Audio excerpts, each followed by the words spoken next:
Welcome friends, आपको बहुत बहुत स्वागत है भी मैथमेटिक्स क्लासेस यूट्यूब चैनल पे। तो इससे पहले अगर आप हमारे चैनल पे नए हैं तो चैनल को सब्सक्राइब कर बेल आइकन जरूर ऑन कर लें ताकि आने वाले वीडियो नोटिफिकेशन सबसे पहले आप तक पहुंच जाए। चलिए तो ज्यादा समय नहीं लेते हुए वीडियो को स्टार्ट करते हैं। दोस्तों, हम जो इस चैप्टर में अब 1.2 का जो बेसिक पढ़ने वाले हैं उसमें से सबसे पहला जो पॉइंट्स है वो है रिक्त समुच्चय। रिक्त समुच्चय इसी को हम लोग बोलते हैं शून्य समुच्चय, इसी को हम लोग बोलते हैं खाली समुच्चय। यानी तीनों में से कुछ भी नाम बोल सकते हैं और इसका इंग्लिश में नाम होता है एम्प्टी सेट। चलिए इसको समझते हैं कि आखिर एम्प्टी सेट यानी खाली समुच्चय, रिक्त समुच्चय किसे कहते हैं। तो दोस्तों, इसका परिभाषा मैंने यहाँ पे लिख लिया है। यानी जिस समुच्चय में कोई भी अवयव यानी एक भी अवयव नहीं रहेगा, एक भी अवयव जिस समुच्चय में एक भी अवयव नहीं रहेगा उसे हम लोग बोलेंगे रिक्त समुच्चय। समझ में आ रहा है कि यानी जिस समुच्चय में एक भी अवयव नहीं रहेगा, पूरा खाली रहेगा, वो कहलाएगा रिक्त समुच्चय।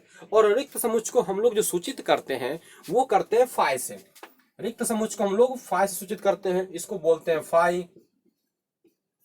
और इसी का दूसरा जो नाम है यानी रिक्त समुच्चय को हम लोग मझली ब्रैकेट से भी ऐसे इस तरह से सूचित कर सकते हैं। और ध्यान है कि इसमें एक भी अवयव नहीं देना है। जिस इसमें अगर हम जीरो भी दे देंगे ना तो वो फिर भी जीरो एक अवयव बन जाएगा। तो इसीलिए ध्यान रहे कि रिक्त समुच्चय को हम लोग इस तरह सूचित करेंगे, या तो ये मझली ब्रैकेट दे देंगे, इसके अंदर में कोई भी अवयव नहीं देंगे। तो दोनों तरह से आप रिक्त समुच्चय को सूचित कर सकते हैं। चलिए हम एक एग्जांपल लेते हैं और यहाँ पे समझते हैं कि रिक्त समुच्चय किसे कहते हैं। जिसे यहाँ पे क्वेश्चन हम लोग लेते हैं कि दो से विभाज्य होने वाले विषम संख्या का समूह।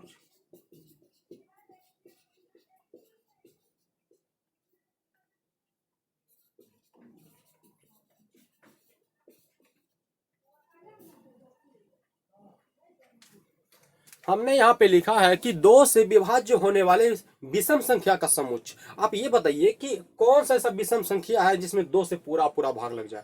कोई ऐसा संख्या है दुनिया में जो इसमें दो से पूरा पूरा भाग लग जाए? ऐसा कोई भी संख्या नहीं है जिसमें दो से पूरा पूरा भाग लग जाए। यानी इसमें आपको एक भी कहीं भी अंक दिख नहीं रहा है, एक भी अवयव दिख नहीं रहा है, यानी पूरी तरह से ये क्या है, खाली है। यानी दो से विभाज्य होने वाला कोई भी विषम संख्या दुनिया में नहीं है। तो आप इस चीज को यानी इस क्वेश्चन को आप ये कह सकते हैं कि ये जो समुच्चय होगा वो रिक्त समुच्चय होगा। तो इसका आंसर हो जाएगा, जब इसका आंसर लिखने की बारी आएगा तो इसका आंसर हो जाएगा फाइव। आप फाइव लिख देंगे तो काम क्लियर हो जाएगा।